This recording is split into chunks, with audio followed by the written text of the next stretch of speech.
Hello everyone, welcome to UV reviews. உங்கள் எல்லாருக்கும் என்னுடைய இனிய பொங்கல் நல்வாழ்த்துக்கள். இன்றைக்கி நம்ம ரிவ்யூ பண்ண போகிறது ஒரு மலையாளம் மிஸ்ட்ரி த்ரில்லராக ரீசெண்டாக ரிலீஸ் ஆன சூக்ஷ்மதர்ஷினி படம் எப்படி இருக்குது அப்படி தான் பார்க்க போகிறோம். அதுக்கு முன்னாடி ரெகுலராக நம்ம வீடியோஸ் எல்லோரும் பார்த்துட்டு வரீங்க, அவங்க எல்லாருக்குமே என்னுடைய நன்றி. வியூஸ் வர அளவுக்கு சப்ஸ்கிரிப்ஷன் பெருசாக இல்லை, ஸோ சப்ஸ்கிரைப் பண்ணாதவங்க சப்ஸ்கிரைப் பண்ணிடுங்க. அப்போ தான் உங்களுக்கும் இந்த வீடியோவும் மிஸ் இல்லாமல் வரும், எனக்கும் அது கொஞ்சம் என்கரேஜ்மெண்ட்டாக இருக்கும்.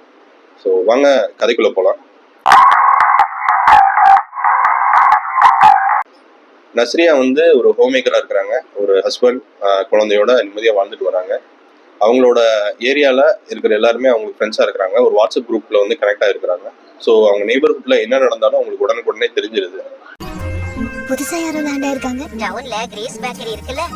இப்படி இருக்கும்போது பேசில் ஜோசப் வந்து நஸ்ரியாவோட பக்கத்து வீட்டுக்கு வராரு. அது ஒரு பூர்வீக வீடு தான்.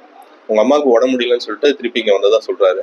முதல் நாள்ல இருந்தே நஸ்ரியாவுக்கு வந்து அவரோட பிஹேவியர் எல்லாமே ரொம்ப மிஸ்டீரியஸாக இருக்கிற மாதிரி ஃபீல் ஆகுது. ஸோ அவரை வந்து க்ளோஸாக வாட்ச் பண்ண ஆரம்பிக்கிறாங்க. இப்படி இருக்கும்போது ஒரு நாள் அவங்க அம்மா மிஸ் ஆயிடுறாங்க.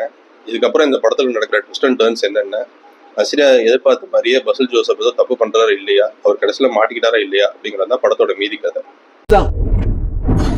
அவரோட ப்ரொடெக்ஷன் எனக்கு அப்பவே தெரிஞ்சிருச்சு. ஸோ இந்த படத்தோட பாசிட்டிவ்ஸ் பற்றி சொல்லணும்னா, இந்த படத்தோட ரைட்டிங் அண்ட் ஸ்க்ரீன் பிளே வந்து படத்தோட பெரிய பாசிட்டிவ். ரீசெண்ட் இயர்ஸில் வந்து மலையாளம் மூவிஸ் வந்து ரொம்ப தூரம் எல்லா இடத்துலையும் ரீச் ஆகிறதுக்கு ஒரு ரீசன் வந்து அவங்களோட ரைட்டிங் தான் சொல்லுவேன். ஏன்னா இந்த படத்துலையுமே 3 ரைட்டர்ஸ் இருக்காங்க. ஸோ கதையை வந்து ஃப்ரேம் பண்ணுறதுலேயே வந்து அவங்க வந்து 80% ஜெயிச்சிடுறாங்க. அதுதான் இந்த படத்துலையும் நடந்திருக்கு. நஸ்ரியாவுக்கு வந்து ரொம்ப நாளுக்கு அப்புறம் ரொம்ப எஃபெக்டிவான ரோல், ரொம்பவே சூப்பராக பண்ணியிருக்கிறாங்க. இந்த படத்தோட யூஎஸ்பின்னே சொல்லலாம். பசில் ஜோசப்புக்கு வந்து ஒரு மாதிரி நெகட்டிவ் ஷேட் தான். அவரை பற்றியும் நம்ம சொல்லணும். ஏன்னா ஒரு படத்தில் வந்து ஃபுல் ஃபிளெஜ் ஹீரோன்னு நடிக்கிறாரு, காமெடி ரோல் பண்ணுறாரு, கேமியோ பண்ணுறாரு. இந்த படத்துல நெகட்டிவ் ஷேட் பண்றாரு. இவர் மட்டும் இல்ல, நிறைய மலையாளம் ஆக்டர்ஸ் வந்து ரோல் சின்னதோ பெருசோ அந்த ரோல்ல வந்து அவங்க எவ்வளவு எஃபெக்டிவா பண்ண முடியுமோ அதை பண்ணிடுறாங்க. இது வந்து ஒரு வெல்கம் சேஞ்சா தான் பாக்குறேன். மலையாள இண்டஸ்ட்ரியில இது ரொம்ப வருஷமா பண்ணிட்டு இருக்காங்க. இதை வந்து தமிழ்லையும் தெலுங்குலையும் மற்ற இண்டஸ்ட்ரியும் வந்து ஃபாலோ பண்ணாங்கன்னா நமக்கு இன்னுமே நல்ல நல்ல ரோல்ஸ், நல்ல நல்ல மூவிஸ் கிடைக்கும் நான் நம்புறேன். And cinematography, editing, background music 3மே வந்து ரொம்ப பிளெண்டா இருக்கு. நிறைய இடத்துல வந்து ஷாக்கிங் ட்விஸ்ட் அண்ட் டர்ன்ஸ்லாம் வந்து ரொம்பவே ஆர்கானிக்காக ஒர்க் அவுட் ஆயிருந்துச்சு. அண்ட் படத்தில் நெகட்டிவே இல்லையா அப்படின்னா கண்டிப்பாக நெகட்டிவ்ஸ் இருக்குது.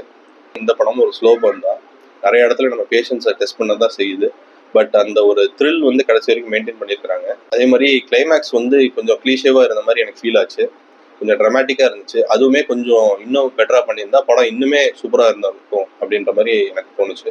ஓவராலாக இது ஒரு சாலிடான மூவி. இந்த பொங்கல் ஹாலிடேஸில் நீங்கள் கண்டிப்பாக ட்ரை பண்ணலாம். இந்த படம் வந்து டிஸ்னி ஹாட்ஸ்டாரில் ஸ்ட்ரீம் ஆகிட்டு இருக்கு. இந்த படத்துக்கு நம்ம கொடுக்குற ரேட்டிங் வந்து 3.5 out of 5. சீக்கிரமே இன்னொரு படத்தில் நம்ம சந்திக்கலாம்.